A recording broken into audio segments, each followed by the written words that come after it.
దిగ్గజ కంపెనీ అయిన అమెజాన్ వ్యవస్థాపకుడు ప్రపంచ కుబేరుడు జెఫ్ బెజోస్ త్వరలో తన ప్రేయసి లారెన్ శాంచెజ్ ను పెళ్లి చేసుకోనున్నారు.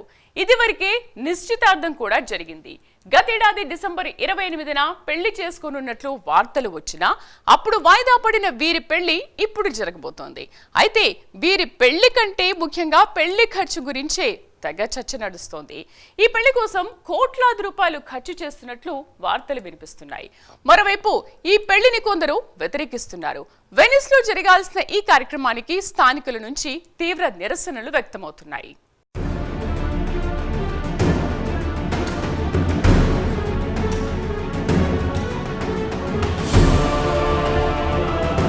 ప్రపంచంలోనే రెండు అత్యంత ధనవంతుడు, అపర కుబేరుడు అమెజాన్ సంస్థ వ్యవస్థాపకుడు ఎగ్జిక్యూటివ్ చైర్మన్ జెఫ్ బెజోస్ త్వరలోనే పెళ్లిపీటలెక్కబోతున్నారు. ఈ పెళ్లి ఇటలీలోని అందమైన వెనిస్ నగరంలో జరగనుంది. దీనిని శతాబ్దపు అత్యంత గ్రాండ్ వివాహం అని పిలుస్తున్నారు. అయితే ఈ గ్రాండ్ వెడ్డింగ్ ఆడంబరం, గ్లామర్ మధ్య వెనిస్ వీధుల్లో నిరసన స్వరాలు కూడా వినిపిస్తున్నాయి.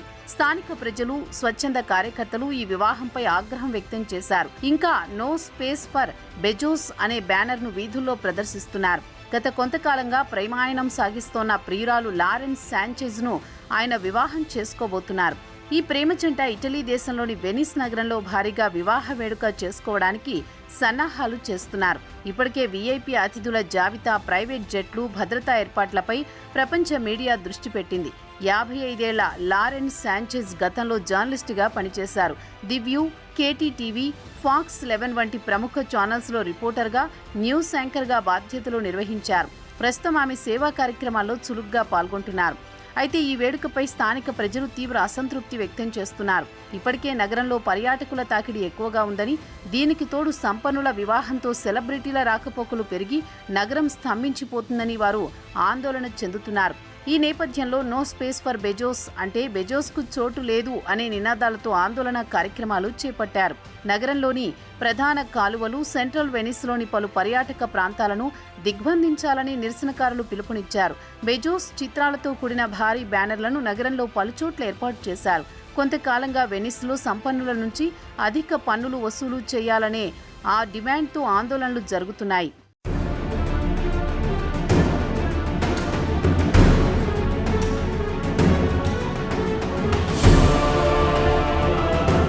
బెజోస్ వివాహంతో ఈ నిరసనలు మరింత ఉధృతమయ్యాయి. వివాహం మరుసటి రోజు నూతన దంపతులు పార్టీ నిర్వహించాలనుకున్న ప్రాంతంలో ఆందోళనలకు పిలుపునివ్వడంతో నిర్వాహకులు పునరాలోచనలో పడ్డారు. భద్రతా కారణాల దృష్ట్యా ముందు జాగ్రత్త చర్యగా వివాహ వేదికను వెనిస్ శివార్లలోని సురక్షిత ప్రాంతానికి తరలించినట్టు సమాచారం. మరోవైపు రెండో పెళ్లితో బెజోస్ చాలా జాగ్రత్త పడ్డాడు. ఎందుకంటే తన మొదటి భార్యతో విడాకులు చాలా కాస్ట్లీ కాబట్టి ఇప్పుడు ఆస్తుల విషయంలో కేర్ తీసుకున్నాడు. ఇప్పుడు ఏమైనా తేడా వస్తే మళ్లీ సగమాస్తులు ఇవ్వకుండా అన్ని డాక్యుమెంట్లను పూర్తిగా తన నియంత్రణలో ఉండేలా చూసుకున్నాడు. ఆయన మొదటి భార్య మ్యాకెంజీ స్కాట్తో విడాకులు పొందినప్పుడు దాదాపు $165 బిలియన్ విలువైన ఆస్తులు ఇవ్వాల్సి వచ్చింది. ప్రపంచ చరిత్రలో ఇదొక అత్యంత ఖరీదైన విడాకులుగా నిలిచింది.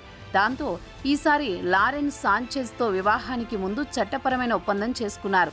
దీనినే ప్రీనప్ అంటారు. అంటే జెఫ్ బెజోస్ లారెన్ శాంచెజ్తో పెళ్లికి ముందే చట్టపరమైన ప్రీనప్షువల్ ఒప్పందానికి సిద్ధం చేశారు. ఇది బిలియనీర్ల చరిత్రలో అత్యంత కఠినంగా, శ్రద్ధతో తయారు చేసిన ఒప్పందంగా పరిగణిస్తున్నారు.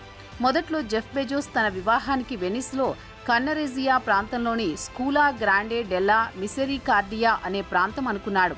ఇది చారిత్రక సౌందర్యానికి ప్రసిద్ధి చెందిన ప్రాంతం. అయితే స్థానిక ప్రజలు ఈ విషయం గురించి తెలుసుకున్న వెంటనే నిరసనలు ప్రారంభించారు.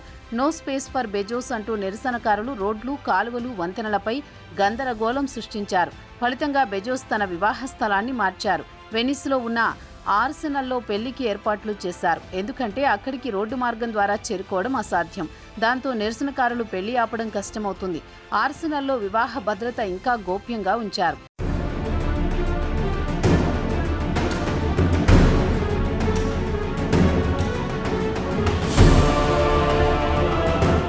ఈ మెగా ఈవెంట్ కోసం 48 మిలియన్ యూరోలు, సుమారు $55.69 మిలియన్ అంటే 400 కోట్ల రూపాయలకు పైగా ఖర్చవుతుందని అంచనా వేస్తున్నారు. అతిథులను తీసుకురావడానికి 90 ప్రైవేట్ జెట్లు, వెనిస్ ట్రెవిసో ఇంకా వెరోనా విమానాశ్రయాల్లో ల్యాండ్ అవుతాయి. అతిథులను ఆర్సెనల్కు తీసుకువెళ్లడానికి 30 వాటర్ ట్యాక్సీలు బుక్ చేశారు. అతిథుల బస కోసం వెనిస్లోని అత్యంత విలాసవంతమైన హోటళ్లు బుక్ చేశారు. Aman Venice, Gritti Palace, Saint Regis, Belmond Cipriani and hotel Danieli వంటి లగ్జరీ హోటళ్లను రిజర్వ్ చేశారు. లారెన్ సాంచెజ్ పెళ్లి లెహంగా కూడా వార్తల్లో నిలిచింది. ఆమె పెళ్లి దుస్తులకు దాదాపు సుమారు 1.5 మిలియన్లు ఖర్చు చేశారు. 1.5 కోటి ఖర్చు చేసిన ఈ లెహంగా చాలా ప్రత్యేకంగా పెళ్లిలో అతిపెద్ద హైలైట్లలో ఒకటిగా నిలిచింది. జెఫ్ లారెన్కు నిశ్చితార్థం కోసం 5 మిలియన్ల విలువైన పింక్ డైమండ్ రింగ్ ఇచ్చాడు. ఇది ఇప్పటికే వార్తల్లో నిలిచింది. ఈ వివాహానికి ప్రపంచవ్యాప్తంగా ఉన్న ప్రముఖులు హాజరవనున్నారు. ఈ అతిథుల లిస్టులో Bill Gates, Mark Zuckerberg, Ivanka Trump, Jared Kushner, Leonardo DiCaprio, Kim Kardashian, Katy Perry, Diane von Furstenberg, Elon Musk వంటి పేర్లు ఉన్నాయి. ఈ అతిథులందరూ 2 రోజుల ముందుగా వెనిస్కు వస్తారని, శనివారం జరగనున్న గ్రాండ్ పార్టీకి హాజరవుతారని తెలుస్తోంది. వీరిలో దాదాపు అందరూ 2023లో బెజోస్ అండ్ సాంచెజ్ నిశ్చితార్థ పార్టీకి కూడా హాజరయ్యారు. ఆ వేడుకను అమాల్ఫీ తీరానికి సమీపంలోని పొసిటానోలో నిర్వహించారు.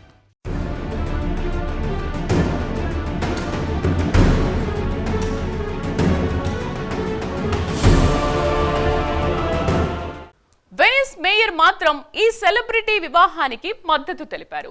ఈ వేడుక వల్ల స్థానికంగా వ్యాపారం బాగా జరుగుతుందని, టూరిజం, రవాణా రంగాలకు ఎంతో ప్రయోజనం చేకూరుతుందని అంటున్నారు. వారి పెళ్లికి అవసరమైన వస్తువుల్లో 80% స్థానిక వ్యాపారుల నుంచే సేకరించనున్నట్లు నిర్వాహకులు ప్రకటించారు. ఈ కార్యక్రమానికి కేవలం 200 మంది మాత్రమే హాజరవుతారని స్థానిక అధికారులు కూడా వెల్లడించారు. అధికారులు మేయర్ మాట విని స్థానికులు బెజోస్ పెళ్లికి సహకరిస్తారా లేక తమ నిరసనలు తీవ్రతరం చేస్తారా అనేది వేచి చూడాలి.